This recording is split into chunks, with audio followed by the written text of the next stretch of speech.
అందరికీ నమస్కారం అండి. తెలుగు స్టోరీ బుక్ ఛానల్కి స్వాగతం. కన్న తల్లిని భారంగా భావించి నడి రోడ్డుపై ఒంటరిగా వదిలేసిన కొడుకు కోడలికి చంపపెట్టు లాంటి సమాధానమిచ్చిన ఓ తల్లి కథ ఇప్పుడు మనం వినేద్దామండి. కన్నీళ్లు ధారులుగా ప్రవహిస్తున్నాయి. 65 ఏళ్ల అన్నపూర్ణాదేవి అటూ ఇటూ చాలా ఆందోళనగా చూస్తోంది. చాలాసేపటి నుండి బస్టాండ్లో కూర్చొని ఉంది. చిన్న పుస్తకాల దుకాణం నడుపుతున్న 30 ఏళ్ల షరీఫ్ చాలాసేపటి నుండి ఆమెను గమనిస్తున్నాడు. ఈ వృద్ధురాలు ఇక్కడ కూర్చొని చాలా గంటలు గడిచింది, కానీ ఎవరూ ఆమెను తీసుకెళ్లడానికి రాలేదు. అలాగే బస్టాండ్లోని ఎవరి దృష్టి ఆమె వైపు మళ్ళలేదు. షరీఫ్ ఉదయం షాప్ తెరిచినప్పుడే ఆ వృద్ధురాలు అక్కడ కూర్చుని ఉండడం గమనించాడు. అప్పటికే మధ్యాహ్నం అయింది. ఆ వృద్ధురాలు ఎవరి కోసమో ఎదురు చూస్తున్నట్లుగా నిస్సహాయ కళ్ళతో అటూ ఇటూ చూస్తూనే ఉంది. ఆ స్థితిలో ఉన్న ఆ వృద్ధురాల్ని చూసి షరీఫ్కి జాలి కలిగింది. అతను ఆమె దగ్గరకు వెళ్ళాడు. అమ్మా, నువ్వెక్కడికి వెళుతున్నావు? ఎవరి కోసం ఎదురు చూస్తున్నావు? నిన్ను తీసుకెళ్లడానికి ఎవరైనా వస్తారా అని షరీఫ్ అడిగిన ప్రశ్నకు అన్నపూర్ణ గారు ఇలా చెప్పారు. బాబూ, నేను ఉదయం నా కొడుకు కోడలతో ఇక్కడికొచ్చాను. అందరం కలిసి ముంబై వెళుతున్నాం. వాళ్ళ ఆకలిగా ఉంది అని బస్టాండ్ బయట ఏదైనా తినొస్తామని బయటకు వెళ్ళారు. కానీ ఇంత సమయం ఎందుకు పట్టిందో నాకు తెలియడం లేదు. ఒక చిన్న సహాయం చేస్తావా బాబూ? కాస్త బస్టాండ్ బయటకు వెళ్ళి నా కొడుకు కోడలు ఇంతసేపు ఎందుకు రాలేదో చూసొస్తావా అని అడిగింది. అన్నపూర్ణ గారి మాటలు విన్న షరీఫ్, అమ్మా, కానీ ముంబై బస్సు వెళ్ళిపోయి చాలాసేపు అయింది కదా. ఇది విని అన్నపూర్ణ గారు, లేదు లేదు, నువ్వేదో పొరపాటు పడ్డావు. నా కొడుకు తనతో పాటు నన్ను తీసుకెళతాడు. బహుశా నా కొడుకు వస్తూ ఉండొచ్చు అంది. సరే అమ్మా, అయితే నీ కొడుకు రాగానే నువ్వు అతనితో వెళ్ళు. కానీ నువ్వు ఉదయం నుండి ఇక్కడే కూర్చున్నావు. ఆకలిగా లేదా? నీకోసం తినడానికి ఏమైనా తీసుకురానా అని షరీఫ్ అడిగాడు. అప్పుడు అన్నపూర్ణ గారు పెదవులపై చిరునవ్వుతో, వద్దు బాబు, నాకు తినడానికి ఏమీ వద్దు. నాకు వీలైతే ఒక్క సహాయం చెయ్యి. నా కొడుకు పేరు అర్జున్. ఎక్కడున్నాడో కాస్త చూస్తావా అని అడిగింది. అప్పుడు షరీఫ్, సరే అమ్మా, నేనెళ్ళి చూస్తాను అని చెప్పి అక్కడి నుండి వెళ్ళిపోయాడు. సమీపంలోని దుకాణాలన్నింటికీ వెళ్ళి వెతికినా అర్జున్ అనే వ్యక్తి కనిపించలేదు. అన్ని చోట్ల వెతికి షరీఫ్ తిరిగి వచ్చి అన్నపూర్ణ గారితో, అమ్మా, నేను అన్ని చోట్ల వెతికాను, కానీ మీ కొడుకు కోడలి జాడ కనబడలేదు. గత 5 ఏళ్లుగా బస్టాండ్లో పుస్తకాల దుకాణం నడుపుతున్న షరీఫ్కు విషయం అర్థం కావడానికి ఎక్కువ సమయం పట్టలేదు. ఈరోజు ఇంకొక వృద్ధురాల్ని కన్న కొడుకు కోడలు మోసం చేసి బస్టాండ్లో వదిలేసి వెళ్లారని. పెద్ద పెద్ద నగరాల్లో తరచూ ఇలాంటి సంఘటనలు జరుగుతూనే ఉంటాయి. తల్లిదండ్రులు ముసలివాళ్ళయ్యాక పిల్లలకు భారం అవుతారు. అలాంటప్పుడు బస్టాండ్లలో, రైల్వే స్టేషన్లలో ఇలాంటి కేసులు తరచుగా వస్తుంటాయి. అప్పుడు షరీఫ్ అన్నాడు, అమ్మా, నేను మీకు ఒక విషయం చెప్తాను, బాధపడకండి. ప్రతిరోజు ఇలా వృద్ధులైన తల్లిని లేదా తండ్రిని బస్టాండ్లో, రైల్వే స్టేషన్లో, అలాగే గుళ్ళో లేదా పార్కులో పిల్లలు వదిలి వెళ్ళిపోతారు. ఇది విన్న అన్నపూర్ణాదేవికి కోపం వచ్చి, నీకు నా కొడుకు గురించి ఏమీ తెలీదు. అలాంటప్పుడు అతని గురించి ఇలా ఎలా మాట్లాడుతున్నావు? నా కొడుకు మోసం చేశాడని ఎలా మాట్లాడతావు? నువ్వు సరిగ్గా చూసుండవు అంది. లేదమ్మా, నేను అన్ని చోట్ల క్షుణ్ణంగా చూశాను అని షరీఫ్ అన్నాడు. అన్నపూర్ణ గారు మరింత దిగులుగా తనను తాను సముదాయించుకుంటూ, అలాంటిదేమీ అయ్యుండదు. ఏదైనా అత్యవసర పనికి వెళ్ళవలసి వచ్చిందేమో. కొంత సమయం తర్వాత నా కొడుకు ఖచ్చితంగా తిరిగి వస్తాడు అంది. ఆ తర్వాత షరీఫ్ కూడా సరే అమ్మా అని తన పనిలో నిమగ్నమయ్యాడు. సమయం 7 గంటలవుతుంది. షరీఫ్ తన ఇంటికి వెళ్లే సమయం అయింది. వాతావరణం కూడా చల్లగా ఉండడంతో అన్నపూర్ణ గారు తన చీర పళ్ళుతో కప్పుకోవడానికి విఫలయత్నం చేస్తుంది. ఇదంతా గమనించిన షరీఫ్ అన్నపూర్ణ గారి వద్దకు వచ్చి, మీరెక్కడుంటారు? మీ పేరేంటి? మీ కొడుకు ఎక్కడ ఉంటాడో మీకు తెలుసా? నేను మిమ్మల్ని వదిలొస్తాను అన్నాడు. అప్పుడు అన్నపూర్ణ గారు, బాబూ, నా కొడుకు కొద్ది రోజుల క్రితమే నన్ను మా ఊరు నుండి ఈ మహానగరానికి తీసుకొచ్చాడు. ఇక్కడ నేను నా కొడుకు, కోడలు, మనవడితో కలిసి ఉండేదాన్ని. మా అబ్బాయి ఇప్పుడు ముంబైకి బదిలీ అయ్యానని చెప్పాడు. అందుకే అందరం కలిసి ముంబై బయలుదేరాం. కొడుకు కోసం వేచి చూస్తూ సమయం రాత్రి అయ్యింది. కానీ ఎవరూ ఆమె కోసం రాలేదు. అప్పుడు షరీఫ్, అమ్మా, మీకు కావాలంటే మీరు నాతో మా ఇంటికి రండి. మా ఇంట్లో నా భార్య, 2 పిల్లలు ఉన్నారు. మీకు కావాలంటే అక్కడ రాత్రి ఇంట్లో గడపండి. పొద్దున్నే ఇక్కడికి రావచ్చు. కానీ అన్నపూర్ణ, వద్దు, నేనిక్కడి నుండి ఎక్కడికి వెళ్ళను. నా అర్జున్ ఇక్కడికి వస్తే అతను నా కోసం వెతకడం మొదలు పెడతాడు. నేను కనిపించకపోతే అతను చాలా బాధపడతాడు. నువ్వు వెళ్ళు, నేను ఇక్కడే ఉంటాను అంది. సరే అయితే, నన్ను కొడుకు అన్నారు కాబట్టి ఈ చాప ఇక్కడే ఉంచుతాను. ఈ శాలువా తీసుకోండి అని అన్నపూర్ణ గారికి ఇస్తూ జాగ్రత్తగా కూర్చోమని చెప్పి దగ్గరలోని హోటల్ నుండి భోజనం కొని తీసుకొచ్చి ఇచ్చాడు. ఇక ఇంటికి బయలుదేరి వెళ్ళాడు. అన్నపూర్ణ శాలువా కప్పుకొని అక్కడే కూర్చుని కొడుకు కోసం ఎదురుచూపులు చూస్తూ ఉంది. తనకు ఆ నగరంలో కొడుకు తప్ప మరెవరూ తెలీదు. ఒక్క షరీఫ్ ముందుకొచ్చి కొంచెం సహాయం చేశాడు. కానీ ఇప్పుడు అతను కూడా వెళ్ళిపోయాడు. అన్నపూర్ణ రాత్రంతా అలాగే చలిలో గడిపింది. మరుసటి రోజు ఉదయం షరీఫ్ తిరిగి తన పనికి వచ్చేసరికి అన్నపూర్ణ గారు ఇంకా అక్కడే కూర్చోవడం చూశాడు. షరీఫ్ రాగానే మొదట అన్నపూర్ణ దగ్గరకు వెళ్ళి, అమ్మా, నీ కొడుకు ఇంకా రాలేదా? లేదు, నా కోసం ఎవరూ రాలేదు అంటూ కన్నీళ్లు పెట్టుకుంది. షరీఫ్ ఆమెకు తాగడానికి నీళ్లు ఇచ్చి, అమ్మా, నేను నిన్ననే నీకు చెప్పాను. కానీ నువ్వు తల్లివి కాబట్టి నీ కొడుకు మీద నీకు పూర్తి నమ్మకం ఉంది. అది విని అన్నపూర్ణ గారు, నా దగ్గర పేపర్లో ఒక ఫోన్ నెంబర్ ఉంది. నా మనవడు ఒకసారి రాసిచ్చాడు. ఈ నంబర్కి ఫోన్ చేయమని షరీఫ్ని అడిగింది. సరే అని షరీఫ్ చాలాసార్లు ఫోన్ చేశాడు. కానీ ఫోన్ స్విచ్ ఆఫ్ అని వచ్చింది. ఏం చేయాలో తోచడం లేదు అంటూ అన్నపూర్ణ గారు కన్నీళ్లు పెట్టుకున్నారు. ఆవిడ పరిస్థితి చూసి షరీఫ్కి చాలా జాలి కలిగింది. అక్కడే బెంచి మీద కూర్చొని కన్నీరు కారుస్తూనే ఉంది. కొంతసేపటికి అకస్మాత్తుగా అన్నపూర్ణాదేవి బెంచి మీద నుండి కింద పడిపోయింది. షరీఫ్ అది చూసి పరుగున వచ్చి ముఖం మీద నీళ్లు చల్లాడు. కొద్దిసేపటికి స్పృహ వచ్చింది. షరీఫ్ కొంచెం కంగారు పడ్డాడు.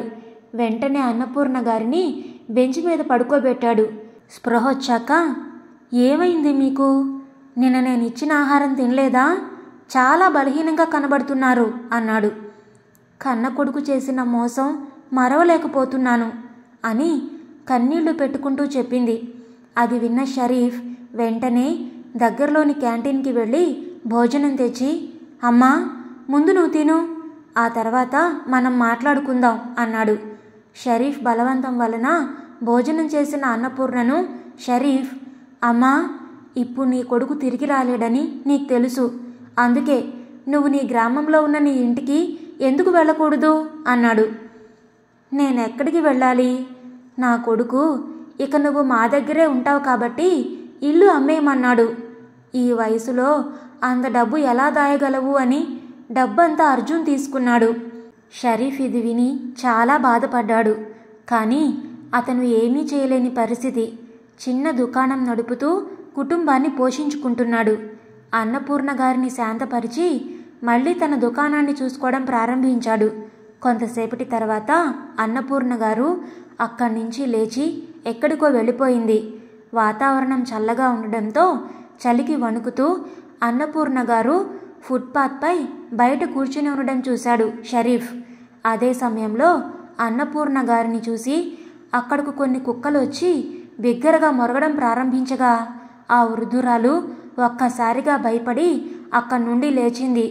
అదే సమయంలో ఇదంతా చూసిన షరీఫ్ ఆ కుక్కల్ని అక్కడి నుండి తరిమేసి అన్నపూర్ణను పక్కన కూర్చోబెట్టి తన భార్యకు ఫోన్ చేశాడు. అన్నపూర్ణ గారి పరిస్థితి మొత్తం వివరించి, ముంతాజ్, నా తల్లి అనారోగ్యంగా ఉన్నప్పుడు నా దగ్గర డబ్బు లేక ఆవిడ్ని చూసుకోలేకపోయాను అన్న మనోవేదన ఇప్పటికీ నన్ను బాధిస్తుంది. అందుకే అన్నపూర్ణమ్మని నాతో ఇంటికి తీసుకురావాలి అనుకుంటున్నాను. షరీఫ్ భార్య ముంతాజ్ చాలా నెమ్మదస్తురాలు. ఏమీ పర్వాలేదు, మీరమ్మని తీసుకురండి, ఉన్న దాంట్లో 2 పూట్ల భోజనమైనా ఇవ్వగలం కదా. ఇది విన్న షరీఫ్ సంతోషించి అన్నపూర్ణ గారిని తన ఇంటికి తీసుకువెళ్ళాడు. అతని ఇల్లు చాలా చిన్నది. అక్కడ అతనికి భార్య, 2 పిల్లలు ఉన్నారు. ఇంటికి చేరుకున్న తర్వాత అన్నపూర్ణ గారు, బాబూ, నా వల్ల మీరు కూడా ఇబ్బంది పడుతున్నారు. నా తలరాతలో దేవుడు ఏది రాశాడో అది జరుగుతుంది, కానీ నా వల్ల మీరు ఇబ్బంది పడకండి అంది. దీనికి ముంతాజ్, లేదు లేదు, మీరు మాతో ఇక్కడ ఉంటే మాకు చాలా సంతోషంగా ఉంటుంది. దేవుడు మీ తలరాతలో మాతో ఉండమనే రాశాడు అనుకోండి అంది. కాబట్టి ఇక నుండి మీరు ఈ ఇంట్లోనే ప్రశాంతంగా ఉండండి అంది. కొంతసేపటికి కుటుంబ సభ్యులందరూ కలిసి భోజనం చేశారు. కానీ అన్నపూర్ణ గారికి అసౌకర్యంగా ఉండడం గమనించిన షరీఫ్, అమ్మా, మా ఇల్లు కొంచెం ఇరుగ్గా ఉంది, కానీ మా గుండెల్లో మీకోసం చాలా స్థలం ఉంది. మా పిల్లల్ని మీ సొంత మనవళ్ళుగా భావించండి. ఇక నుంచి మీరు ఈ ఇంటి సభ్యులు. ఈ విషయాన్ని షరీఫ్ నోట విన్న అన్నపూర్ణ గారికి కన్నీళ్ళొచ్చాయి. వారి తలలపై చెయ్యి వేసి, మీరిద్దరూ ఎప్పుడూ సంతోషంగా ఉండాలి. నా సొంత కొడుకు కోడలు నన్ను తిరస్కరించిన కష్టకాలంలో మీరు నాకు మద్దతుగా నిలిచారు. మరుసటి రోజు ఉదయం షరీఫ్ స్నానం చేసి తన షాప్కి వెళ్ళాడు. పిల్లలు స్కూల్కి వెళ్ళారు. ఇంట్లో అన్నపూర్ణ గారు మరియు ముంతాజ్ మాత్రమే ఉన్నారు. ముంతాజ్ ఇంటి పనులు చూసుకోవడమే కాకుండా బట్టలు కూడా కుట్టడం అన్నపూర్ణ చూసింది. నేను కూడా చాలా బాగా బట్టలు కుడతాను అంటూ నీ పనిలో నన్ను సహాయం చేయనివ్వు అని చెప్పి అన్నపూర్ణ గారు తన పనిలో ముంతాజ్కి సహాయం చేయడం ప్రారంభించింది. ఆమె వారి కుటుంబంలో కలిసిపోయింది. ఇప్పుడు ఆమె కుటుంబంలోని మనిషిలా ప్రతి పనిలో పాల్గొంటుంది. ఇప్పుడు అన్నపూర్ణ గారి రాకతో ముంతాజ్ కుట్టు పని మరింత మెరుగుపడింది. ఎందుకంటే అన్నపూర్ణ గారు కుట్టు పనిలో నిపుణురాలు. ప్రజలు అన్నపూర్ణ పనిని చాలా ఇష్టపడడం ప్రారంభించారు. ఇంట్లో ఉంటూ అన్నపూర్ణ గారు పిల్లల్ని చూసుకునేవారు. మార్కెట్ నుండి కూరగాయలు తీసుకురావడం వంటి చిన్న చిన్న పనులను కూడా చూసుకునేవారు. ముంతాజ్, షరీఫ్ తరచుగా ఎలాగైతే చెట్టుకు వేరు ముఖ్యమో అలాగే ఇంటికి పెద్ద దిక్కు చాలా అవసరం అనుకునేవారు. అన్నపూర్ణ గారి రూపంలో వారు ఆ లోటు తీరిపోయింది అనుకునేవారు. ఒకరోజు ముంతాజ్ ఇంటి పని చేసుకుంటూ ఉండగా అన్నపూర్ణ గారు, అమ్మా ముంతాజ్, నేను కూరగాయలు కొనుక్కొని వస్తాను, ఒక సంచి ఇవ్వు అని కూరగాయలు కొనడానికి వెళ్ళారు. తిరిగి వస్తూ ఉండగా ఒక వికలాంగ బాలుడు లాటరీ టికెట్ అమ్ముతూ ఉండడం చూసింది. ఒక్కోటి 100 రూపాయలు, ప్రైజ్ మనీ 5 కోట్లు. అన్నపూర్ణను చూడగానే ఆ అబ్బాయి అన్నపూర్ణ గారి వద్దకు వచ్చి టికెట్ కొనమని, ఒకే ఒక టికెట్ కొనమని పదే పదే అడుగుతూ ఉండడంతో పేదవాడికి కొంత మేలు జరుగుతుందని అన్నపూర్ణ పిల్లవాడిపై జాలిపడి ఆ అబ్బాయి దగ్గర ఒక టికెట్ కొనింది. ఈ నెలాఖరుకు పేపర్లో విజేతను ప్రకటిస్తారని ఆ అబ్బాయి అన్నపూర్ణ గారికి చెప్పాడు. టికెట్ కొని ఇంటికి తిరిగొచ్చింది. ఇంటికొచ్చిన తర్వాత ముంతాజ్కి కూరగాయలిచ్చి మిగిలిన ఇంటి పనంతా ఇద్దరూ కలిసి చేసుకున్నారు.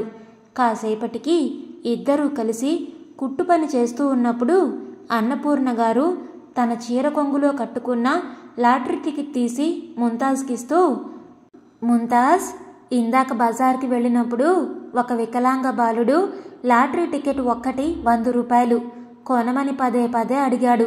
ఆ చిన్న బాబుని చూసి నేనిచ్చే ఈ 100 రూపాయలు ఆ పిల్లవాడికి అవసరమవుతాయని ఓ టికెట్ కొన్నాను. ఈ నెలాఖరులో అంటే 2 రోజుల్లో విజేతను పేపర్లో ప్రకటిస్తారట. అవునా, పర్వాలేదులేండి, మీరు ఆ అబ్బాయికి ఏదో చిన్న సహాయం చేయాలనే ఆలోచనతోనే కొన్నారు కదా, నేను దాచిపెడతాను టికెట్ని అంటూ ముంతాజ్ తీసుకుంది. 2 రోజులు గడిచాయి. లాటరీ టికెట్ విజేతను ఈరోజు పేపర్లో ప్రకటిస్తారు అని షరీఫ్ మరియు పిల్లలు వెళ్ళిపోయాక అన్నపూర్ణ గారు, ముంతాజ్ పేపర్లో ఆతృతగా చూడడం ప్రారంభించారు. 3వ విజేతగా 50 లక్షలు, కానీ వీళ్ళ నంబర్ లేదు. 2వ విజేతగా 1 కోటి, అక్కడ వీళ్ళ నంబర్ లేదు. మొదటి విజేత 5 కోట్లు అని నెంబర్ చూసిన ముంతాజ్ సంతోషానికి హద్దులు లేకుండా పోయింది. అన్నపూర్ణ గారిని హత్తుకొని, మనం మొదటి విజేతగా 5 కోట్లు గెలిచాం అని ఇద్దరూ సంతోషంతో గెంతుతూ కేకలు వేశారు. చిన్న పనుండి ఇంటికి వచ్చిన షరీఫ్ ఇద్దరూ గెంతడం చూసి, ఏంటి ఇద్దరూ చాలా సంతోషంలో ఉన్నారు అన్నాడు. వెంటనే ముంతాజ్ భర్తని కౌగిలించుకొని, మనకి లాటరీ తగిలిందండి, అది కూడా 5 కోట్లు అని న్యూస్ పేపర్లో ఫస్ట్ విన్నర్ నంబర్ చూపించింది. ఇదంతా చూసిన షరీఫ్ తన కళ్ళను తానే నమ్మలేక అడిగాడు, నీకు నిజంగా లాటరీ వచ్చిందా? దీనిపై అన్నపూర్ణ గారు సంతోషంగా, అవును బాబు, ఇక ఇప్పటి నుంచి మన జీవితాల్లో సంతోషాలే అంటూ ముగ్గురు ఆనందంగా గడిపారు. 2 రోజుల తర్వాత న్యూస్ పేపర్లో ఇచ్చిన అడ్రస్కు వెళ్ళి డబ్బులు తీసుకోవాలి. 2 రోజుల తర్వాత కుటుంబం అంతా కలిసి వెళ్ళి డబ్బు తీసుకున్నారు. ఇంత పెద్ద మొత్తం మొదటిసారి చూసిన వారి కళ్ళు ఆనంద బాష్పాలతో నిండిపోయాయి. కొంతకాలం తర్వాత తమ కోసం ఒక మంచి సొసైటీలో విలాసవంతమైన ఫ్లాట్ కొన్నారు. ఇప్పటి వరకు ఒక చిన్న గదిలో టైలరింగ్ పని చేసిన అన్నపూర్ణ, ముంతాజ్ లాటరీ డబ్బుతో ఒక బొటిక్ తెరిచారు. అక్కడ వారు సరికొత్త డిజైన్స్తో బట్టలు తయారు చేయడం ప్రారంభించారు. కొద్ది రోజుల్లోనే వారి పని ప్రసిద్ధి చెందింది. నగరంలో వీరి బొటిక్ పేరు నలుమూలలా విస్తరించడం ప్రారంభించింది. ఇప్పుడు వారికి సహాయం చేయడానికి కొంతమంది పనివాళ్లను కూడా నియమించుకున్నారు. వ్యాపారం రోజు రోజుకు రెట్టింపు అయింది. ఇదే నగరంలో అన్నపూర్ణ గారి వియంకులు కూడా ఉండేవారు. ఎప్పుడైతే అన్నపూర్ణ గారు కోటీశ్వరరాలు అయిందని, అలాగే పెద్ద వ్యాపారాన్ని నడుపుతుందని తెలిసి ఆవిడ ఆశ్చర్యపోయారు. వెంటనే తన కూతురు, అంటే అన్నపూర్ణ గారి కోడలు సరోజకు ఫోన్ చేసి, సరోజా, ఇది ఒక అద్భుతంగా ఉంది, నా చెవుల్ని నేను నమ్మలేకపోతున్నాను అని అన్నపూర్ణ గారి గురించి చెప్పింది. తన తల్లి మాటలు విన్న సరోజ, అమ్మా, నువ్వేం మాట్లాడుతున్నావు? నిజంగానే మా అత్తయ్య కోటీశ్వరరాలైందా? మీ అత్తగారి గురించి నగరం అంతా చర్చనీయాంశం అవుతోంది. మీ అత్తగారికి 5 కోట్ల లాటరీ తగిలిందట. ఆ డబ్బుతో మీ అత్తగారు సొంతంగా వ్యాపారం చేసి బాగా డబ్బు సంపాదిస్తున్నారు. ఇది విన్న సరోజ చేతిలో నుండి ఫోన్ కింద పడిపోయింది. ఆమెకు మైకం వచ్చింది. ఆమె కాళ్ల కింద నేల కంపించినట్లయింది. ఈ సంఘటన మొత్తం భర్త అర్జున్ ఇంటికి రాగానే చెప్పింది. అర్జున్ షాక్ అయ్యాడు. కానీ పశ్చాత్తాపం తప్ప ఇప్పుడేం చేయగలడు? ఒకరోజు ఆఫీసు నుండి అర్జున్ ముఖం వేలాడుతూ ఇంటికి తిరిగొచ్చి, సరోజ, కంపెనీలో చాలామందిని జాబ్ నుంచి టెర్మినేట్ చేశారు. నేను కూడా కొత్తగా జాయిన్ అయ్యాను కదా, నా ఉద్యోగం కూడా పోయిందని చెప్పాడు. ఇది విన్న సరోజ వెంటనే తల పట్టుకొని కూర్చుంది. మరుసటి రోజు సరోజ తన తల్లికి ఫోన్లో ఇదంతా చెప్పి, అమ్మా, నాకేమీ అర్థం కావడం లేదు. ఇప్పుడు మా అబ్బాయిని ఉన్నత చదువులు చదివించాలని ఎన్నో ఆశలతో ముంబైకి షిఫ్ట్ అయ్యాం, కానీ ఇప్పుడు ఉద్యోగమే పోయింది అని ఏడుస్తున్న కూతుర్ని తల్లి ఓదారుస్తూ, దాని గురించి ఆందోళన చెందడానికి ఏముందే, మీ అత్తగారి దగ్గర ఇప్పుడు కుబేరు లాంటి నిధి ఉంది. ఆమె దగ్గరకు వెళ్ళి ఆమెకు క్షమాపణ చెప్పండి, ఆమె మిమ్మల్ని చేరదీస్తుంది అని సలహా ఇచ్చింది. వెంటనే సరోజ అర్జున్ దగ్గరికి వెళ్ళి, మీ అమ్మని సహాయం అడుగుదాం, ఆవిడ్ని క్షమించమని ప్రాధేయపడదాం అని చెప్పింది. వేరే దారి లేని అర్జున్ మరుసటి రోజే భార్య, కొడుకుతో అన్నపూర్ణ గారి బొటిక్కి చేరుకున్నారు. అక్కడికి చేరుకోగానే అక్కడ జాతరలా జనాలే జనాలు. కొంతసేపటికి ఎలాగో అలా గుంపులో నుంచి బొటిక్ లోపలికొచ్చారు. వాళ్ళ అమ్మ విలాసవంతమైన కుర్చీలో కూర్చొని ఇంటర్వ్యూ ఇస్తూ ఉండడం చూశారు. ఇదంతా చూసిన అన్నపూర్ణ గారి కొడుకు, కోడలు కళ్ళల్లో నీళ్లు తిరిగాయి. చాలాసేపటికి జనం తగ్గుముఖం పట్టడంతో సరోజ, అర్జున్ త్వరగా వెళ్ళి అన్నపూర్ణ గారి పాదాలపై పడి, అమ్మా, దయచేసి మమ్మల్ని క్షమించండి, మా వల్ల చాలా పెద్ద తప్పు జరిగింది అన్నారు.